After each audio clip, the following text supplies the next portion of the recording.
ഇന്നത്തെ ഈ അനുസ്മരണ സമ്മേളനം ഉദ്ഘാടനം ചെയ്യുന്ന ബഹുമാനപ്പെട്ട KPCC പ്രസിഡന്റും ലോക്സഭാ അംഗവുമായ ശ്രീ K. സുധാകരൻ അവരുടെ ഈ ചടങ്ങിൽ സംബന്ധിക്കുന്ന ജില്ലാ കോൺഗ്രസ് കമ്മിറ്റിയുടെ അധ്യക്ഷൻ ശ്രീ പാലോട് രവി, ശ്രീ പീതാംബരക്കുറുപ്പ്, ശ്രീ V.S. ശിവകുമാർ, T. ശരശ്ചന്ദ്ര പ്രസാദ്, മരിയാപുരം ശ്രീകുമാർ ഉൾപ്പെടെ ഈ ചടങ്ങിൽ സംബന്ധിക്കുന്ന വിശിഷ്ട വ്യക്തികളെ, പ്രിയപ്പെട്ട സഹോദരി സഹോദരന്മാരെ, മാധ്യമ സുഹൃത്തുക്കളെ, ഇന്ന് ലീഡർ ശ്രീ K. കരുണാകരൻ്റെ 106-ാം ജന്മദിനം കൊണ്ടാടുമ്പോൾ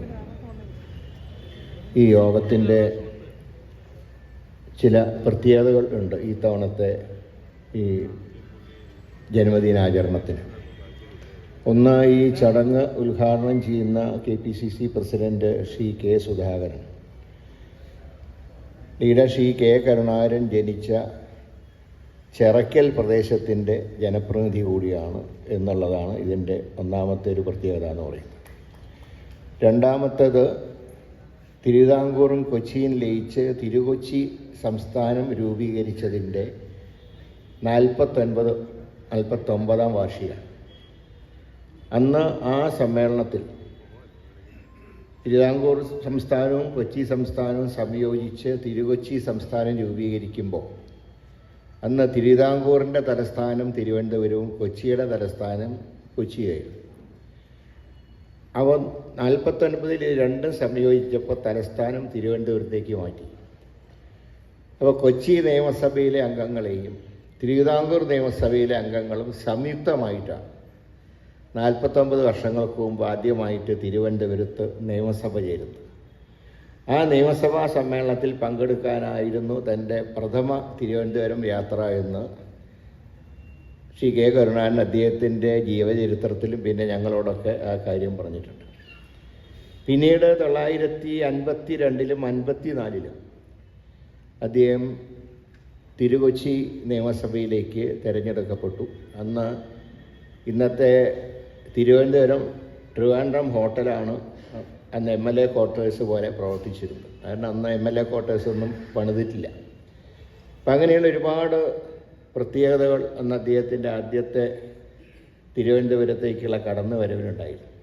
പിന്നീട് വർഷങ്ങൾക്ക് ശേഷം ആ തിരുവനന്തപുരത്തിൻ്റെ ജനപ്രതിനിധിയായി അദ്ദേഹം നിയമസഭയിലേക്ക് നേമത്ത് നിന്ന് 82-ലും അതുപോലെ തന്നെ ലോക്സഭയിലേക്ക് 98-ലും അദ്ദേഹം ഇവിടെ നിന്ന് ജനപ്രതിനിധിയായി തിരഞ്ഞെടുക്കപ്പെടുകയുണ്ടായി. അപ്പോൾ നിയമസഭയിലേക്കും ലോകസഭയിലേക്കും അദ്ദേഹം പിന്നീട് തിരുവനന്തപുരത്തു നിന്ന് അദ്ദേഹത്തിനെ വിജയിപ്പിക്കാൻ കഴിയും. മാത്രമല്ല 96-ൽ തൃശ്ശൂരിൽ പരാജയപ്പെട്ട ലീഡർക്ക് വീണ്ടും ഒരു പാർലമെൻറ്റിലേക്ക് പ്രവേശനം ഒരുക്കിയത് ഇതേ തിരുവനന്തപുരം തന്നെയായി. അതുകൊണ്ടാണ് അദ്ദേഹത്തിൻ്റെ അനുസ്മരണ സമ്മേളനങ്ങൾക്ക് അദ്ദേഹത്തിൻ്റെ അവസാന യാത്രയും തിരുവനന്തപുരത്തായി. അങ്ങനെയുള്ളൊരു മഹൽ വ്യക്തിയെ നമ്മൾ ഇന്ന് അനുസ്മരിക്കുമ്പോൾ ഒരു കാലഘട്ടത്തിൻ്റെ പ്രവർത്തനങ്ങൾ കൂടിയാണ് നമുക്ക് ഓർക്കാനുള്ളത്. അതായത് ഇവരൊക്കെ പ്രവർത്തനം തുടങ്ങിയ കാലഘട്ടം ഇന്നത്തെ ഹൈടെക് കാലഘട്ടം, ഇത് രണ്ടും തമ്മിൽ ഒരുപാട് വ്യത്യാസമുണ്ട്. ഇത് രണ്ടിനും നേതൃത്വം കൊടുക്കാൻ കഴിഞ്ഞൊരു വ്യക്തിത്വമായിരുന്നു ശ്രീ K. കരുണാകരൻ ഉണ്ടായിരുന്നു. മാത്രമല്ല എല്ലാ ജനകീയ സമിതികളിലും അംഗമാവാൻ കഴിഞ്ഞ ഒരേ ഒരു നേതാവ് ശ്രീ K. കരുണാകരൻ. അദ്ദേഹം മുനിസിപ്പൽ കൗൺസിലറായിരുന്നു തൃശ്ശൂർ. 1940 ആദ്യത്തെ മുനിസിപ്പൽ തെരഞ്ഞെടുപ്പിൽ അദ്ദേഹം ചെമ്പൂക്കാവ് വാർഡിൽ നിന്ന് വിജയിച്ച് തൃശ്ശൂർ മുനിസിപ്പൽ കൗൺസിലറായി. കൊച്ചി നിയമസഭയിൽ അംഗമായി, തിരുകൊച്ചി നിയമസഭയിൽ അംഗമായി, കേരള നിയമസഭയിൽ അംഗമായി, രാജ്യസഭയിൽ അംഗമായി, ലോക്സഭയിൽ അംഗമായി. അപ്പോൾ ഇനി വേറെ ഒരു സമിതിയിൽ ഇനി ആ റെക്കോർഡ് ആർക്കും തകർക്കാൻ കഴിയില്ല. എന്താണെന്ന് ചോദിച്ചാൽ ഇനി കൊച്ചി അസംബ്ലി ഉണ്ടാവില്ല, തിരുകൊച്ചി അസംബ്ലി ഉണ്ടാവില്ല. അതുകൊണ്ട് അദ്ദേഹത്തിൻ്റെ ആ റെക്കോർഡ് ഇനി തകർക്കാൻ ആർക്കും കഴിയാത്ത ഒരു സാഹചര്യമുണ്ട്. അതുപോലെ റെക്കോർഡുള്ളത് ശ്രീ പട്ടത്താനുള്ള സാറിനായിരുന്നു. അദ്ദേഹം തിരുവിതാംകൂർ പ്രധാനമന്ത്രിയായിരുന്നു, തിരുകൊച്ചി മുഖ്യമന്ത്രിയായിരുന്നു, കേരള മുഖ്യമന്ത്രിയാണ്. ഇതൊക്കെ അപൂർവങ്ങളിൽ അപൂർവമായി ചിലർക്ക് കിട്ടുന്ന സൗഭാഗ്യമാണ്. പിന്നെ അദ്ദേഹത്തിൻ്റെ ഒരു ഭരണകർത്താവ് എന്നുള്ള നിലയ്ക്കുള്ള പ്രവർത്തനങ്ങളെക്കുറിച്ച് എല്ലാവർക്കും അറിയാവുന്ന കാര്യമാണ്. പക്ഷേ ചില ചില അദ്ദേഹത്തിൻ്റെ ഭരണപരിഷ്കാരങ്ങൾ, അതായത് അദ്ദേഹം കേരളത്തിൻ്റെ ആഭ്യന്തര വകുപ്പും ഇൻഫർമേഷൻ വകുപ്പിൻ്റെയും മന്ത്രിയായിരുന്നു അദ്ദേഹം അച്യുതമേനോൻ സർക്കാർ. അന്നത്തെ ഇൻഫർമേഷൻ വകുപ്പിൻ്റെ കീഴിലാണ്, പത്രം മാത്രമല്ല സിനിമയൊക്കെ, അന്ന് സാംസ്കാരിക വകുപ്പില്ല, അത് ഇൻഫർമേഷൻ്റെ കീഴിലാണ് സിനിമ. മലയാള സിനിമയെ തമിഴ്നാട്ടിൽ നിന്ന്, അതായത് അന്നത്തെ മദ്രാസിൽ നിന്ന് കേരളത്തിലേക്ക് പറിച്ചു നട്ട അദ്ദേഹമാണ് ആദ്യമായിട്ട് ഫിലിം ഡെവലപ്മെൻറ്റ് കോർപ്പറേഷൻ ഉണ്ടാക്കിയത്. ആ ഫിലിം ഡെവലപ്മെൻറ്റ് കോർപ്പറേഷനാണ് തിരുവനന്തപുരത്തെ ചിത്രാഞ്ജലി സ്റ്റുഡിയോ സ്ഥാപിക്കുന്നത്. ഞാൻ ഇന്ന് ഓർക്കുന്നു, അതിൻ്റെ MD ആയിരുന്ന ശ്രീ G. വിവേകാനന്ദൻ. അന്ന് ഞാൻ ഇവിടെ മാറിയാനീസിൽ പ്രീ ഡിഗ്രിക്ക് പഠിക്കുകയാണ്. അപ്പം എന്നോടൊരു ദിവസം വന്ന് പറഞ്ഞു, നമുക്ക് സ്റ്റുഡിയോന് വേണ്ടി ഒരു സ്ഥലം കണ്ടുവച്ചിട്ടുണ്ട്, നമുക്കൊന്ന് പോയി നോക്കാമെന്ന്. അങ്ങനെ ആദ്യമായിട്ട് ഇപ്പോഴത്തെ തിരുവല്ലത്തെ ചിത്രാഞ്ജലി സ്റ്റുഡിയോ ഇരിക്കുന്ന സ്ഥലത്ത് ചെല്ലുമ്പോൾ ഒരു മൊട്ട കുന്നാണ്. അത് എങ്ങനെ സ്റ്റുഡിയോ ആണെന്ന് ഞാൻ പോലും അത്ഭുതപ്പെട്ടിട്ടുണ്ട്. ഏതായാലും അന്ന് ലീഡർ ശ്രീ K. കരുണാകരൻ വിവേകാനന്ദനോട് പറഞ്ഞു, ഗോ ഹെഡ്, നമുക്ക് സംഭവം ശരിയാക്കും. ഏതാണ്ട് അലാവുദ്ദീൻ്റെ അത്ഭുത വിളക്ക് പോലെയാണ് ഇന്നത്തെ ആ സ്റ്റുഡിയോ ആ പഴയ ആ മൊട്ടക്കുന്ന് എന്ന പ്രദേശത്ത് അദ്ദേഹം പടുത്തുയർത്തിയത്. അപ്പം അങ്ങനെ അതുപോലെ തന്നെ ഈ പൂർണ്ണമായിട്ടും മലയാളത്തിലെടുക്കുന്ന സിനിമയ്ക്ക് 50,000 രൂപ സബ്സിഡി ഏർപ്പെടുത്തിയ അദ്ദേഹം. അന്ന് 50,000 എന്ന് പറയുന്നത് MLA-മാർക്ക് 450 രൂപയും MP-മാർക്ക് 500 രൂപയും ശമ്പളം ഉണ്ടായിരുന്ന കാലം. 1 ലിറ്റർ പെട്രോളിന് 1 രൂപ ഉണ്ടായിരുന്ന കാലം. അന്നാണ് 50,000 രൂപ സബ്സിഡി മലയാളത്തിലെടുക്കുന്ന സിനിമകൾക്ക് നൽകിയത്. അവശ്യ കലാകാരന്മാർക്കുള്ള പെൻഷൻ ആദ്യമായിട്ട് നൽകിയത് അദ്ദേഹമാണ്. കഴിഞ്ഞ ദിവസം ഞാനൊരു ലേഖനം വായിച്ചു, മലയാള സിനിമ മറന്ന മുതുകുളം എന്ന് പറഞ്ഞിട്ട് പഴയ കാലത്തെ മുതുകുളം രാഘവൻപിള്ളയെക്കുറിച്ചൊരു ഫീച്ചർ കഴിഞ്ഞ ദിവസം മതി. അദ്ദേഹം ശ്രീ K. കരുണാകരനായിട്ട് വളരെ അടുത്ത ബന്ധമായിരുന്നു. ഒരിക്കൽ ആഭ്യന്തരമന്ത്രിയായിരുന്ന ശ്രീ K. കരുണാകരൻ മുതുകുളത്തൊരു പരിപാടിയിൽ ചെന്നപ്പോൾ മുതുകുളം രാഘവൻപിള്ളയെ പരിപാടിയിലുണ്ടായി യോഗം. അപ്പോൾ അതിൻ്റെ തൊട്ടടുത്ത ദിവസം, അത് എൻ്റെ 2ാം ദിവസം കോഴിക്കോട് അവാർഡ് നൈറ്റ് നടക്കുകയാണ്. 1972 മികച്ച മലയാള സിനിമയ്ക്കുള്ള അവാർഡുകൾ വിതരണം ചെയ്യുന്ന ചടങ്ങായി. അപ്പോൾ അദ്ദേഹം ചോദിച്ചു, മറ്റന്നാൾ നിങ്ങളുടെ അവാർഡ് നൈറ്റ് ഉണ്ടല്ലോ, വരുന്നില്ലേ എന്ന് ചോദിച്ചു. അപ്പോൾ മുതുകുളം പറഞ്ഞു, എനിക്കൊരു ഷൂട്ടിംഗ് ഉണ്ട്, അതുകൊണ്ട് വരാൻ കഴിയില്ല. പക്ഷേ കാറിലേക്ക് കയറാൻ നേരത്ത് ശ്രീ മുതുകുളം പിന്നാലെ ചെന്നു, ചെവിയിൽ പറഞ്ഞു, ഷൂട്ടിംഗ് ഉണ്ടായിട്ടല്ല, ആകെ നല്ലൊരു ഷർട്ടും മുണ്ടും ഉണ്ടായിരുന്നു, ഇന്ന് ധരിച്ചു വരി, കോഴിക്കോട്ടേക്ക് വരാൻ നല്ലൊരു ഡ്രസ്സില്ല. ഏതായാലും 48 മണിക്കൂർ കഴിഞ്ഞ് കോഴിക്കോട് അവാർഡ് നൈറ്റിൽ അദ്ദേഹം പ്രഖ്യാപിച്ചു, അവശ്യ കലാകാരന്മാർക്ക് അടുത്ത മാസം മുതൽ 200 രൂപ പെൻഷൻ ഏർപ്പെടുത്തിക്കൊണ്ടുള്ള പ്രഖ്യാപനം അദ്ദേഹം അവാർഡ് നൈറ്റ് നടത്തുന്നത്. അപ്പം അങ്ങനെയുള്ള ഒരുപാട് പോലീസുകാർക്ക്, അദ്ദേഹം പിന്നീട് മുഖ്യമന്ത്രിയായിരുന്നപ്പോഴാണ് പോലീസുകാർക്ക് ഈ പാൻറ്റ്, അതുവരെ ഹാഫ് പാൻറ്റ് എന്ന് പറയുന്ന നിക്കറായിരുന്നു, അതൊക്കെ പലപ്പോഴും അവർക്ക് അരോചകമായിരുന്നു, കാണുന്നവർക്ക് അരോചകമായിരുന്നു. അപ്പം അന്ന് ഇത് ഫുൾ പാൻ്റ് ആക്കണം എന്ന് പറഞ്ഞപ്പോൾ അന്നത്തെ പോലീസ് ഉദ്യോഗസ്ഥന്മാർ പറഞ്ഞു, ലാത്തി ചാർജൊക്കെ ഉണ്ടാകുമ്പോൾ പോലീസുകാർക്ക് പാൻറ് ഇട്ടാൽ ഓട്ടം ശരിയാവില്ല, ഇതാണെങ്കിൽ ഓടാനും നല്ല സൗകര്യമാണ്, നല്ല എയറൊക്കെ കിട്ടും, കുഴപ്പമില്ല. അപ്പോൾ അതിന് അദ്ദേഹം പറഞ്ഞു, അതൊന്നും പേടിക്കേണ്ട, ഇന്ന് ഇത്ര ഓട്ടം മതി, ഇത്ര ഓടിച്ചിട്ട് പിടിക്കേണ്ടവരെ പിടിച്ചാൽ മതി, അല്ലാണ്ട് മറ്റേ നിക്കറിട്ട് ഓടിയിട്ട് പിടിക്കേണ്ട, പാൻറ് ഇട്ട് ഓടിയിട്ട് കിട്ടുന്നവരെ കിട്ടിയാൽ മതി എന്ന് പറഞ്ഞ് അന്ന് ഈ തീരുമാനം നടപ്പാക്കി. അപ്പോൾ അങ്ങനെയുള്ള ഒരുപാട് വിഷയങ്ങളുണ്ട്. പിന്നീട് എല്ലാവർക്കും അറിയാൻ നെടുമ്പാശ്ശേരി വിമാനത്താവളം, ഗോശ്രീ പദ്ധതി, ജവഹർലാൽ ഇൻ്റർനാഷണൽ സ്റ്റേഡിയം, അങ്ങനെ ഒരുപാട് കാര്യങ്ങൾ അതൊക്കെ ഈ അടുത്ത കാലത്ത് ചർച്ച ചെയ്യുന്ന വിഷയമാണ്. പക്ഷേ ഞാനിപ്പോഴും ഓർക്കുന്നൊരു കാര്യമുണ്ട്. ഞാനൊരു ദിവസം എന്ന MP ആണ്, പാർലമെൻറ്റിൻ്റെ സെൻട്രൽ ഹാള്, ഇപ്പോൾ KPC പ്രസിഡന്റ് ശിവകുമാറിനൊക്കെ അറിയാം സെൻട്രൽ ഹാൾ എന്താണ്. ഇപ്പോൾ ക്യാമറ ഗ്രൂപ്പൊക്കെ ഉണ്ട്. ഈ സെൻട്രൽ ഹാളിലാണ് സീനിയർ ആയിട്ടുള്ള പത്രക്കാരും MP-മാരും മുൻ MP-മാരും എല്ലാവരും സമ്മേളിക്കുന്നൊരു സ്ഥലമാണ്. വേണമെങ്കിൽ നാടൻ ഭാഷയിൽ പറഞ്ഞാൽ പഴയ ഈ പൂരപ്പറമ്പിലൊക്കെയുള്ള വെടി പറയുന്നൊരു സ്ഥലം കൂടിയാണ്. അപ്പം അങ്ങനെ ഞാനൊരു ദിവസം ഈ സെൻട്രൽ ഹാളിലേക്ക് കടന്നു വരുമ്പോൾ സീനിയർ പത്രക്കാർ ആരെയോ കളിയാക്കി ചിരിക്കുന്നുണ്ട്.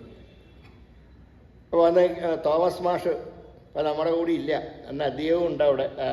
പക്ഷെ അദ്ദേഹം സാധാരണ ഇവരുടെ കൂട്ടത്തിലൊക്കെ വളരെ ആവേശത്തിൽ പങ്കെടുക്കുന്ന അന്ന് തോമസ് മാഷ് അന്ന് വളരെ മൂകനായിട്ടിരിക്കുക. ഞാൻ ചെല്ലുമ്പോൾ എന്നെ കണ്ടതും എല്ലാവരും വർത്താനം നിർത്തി.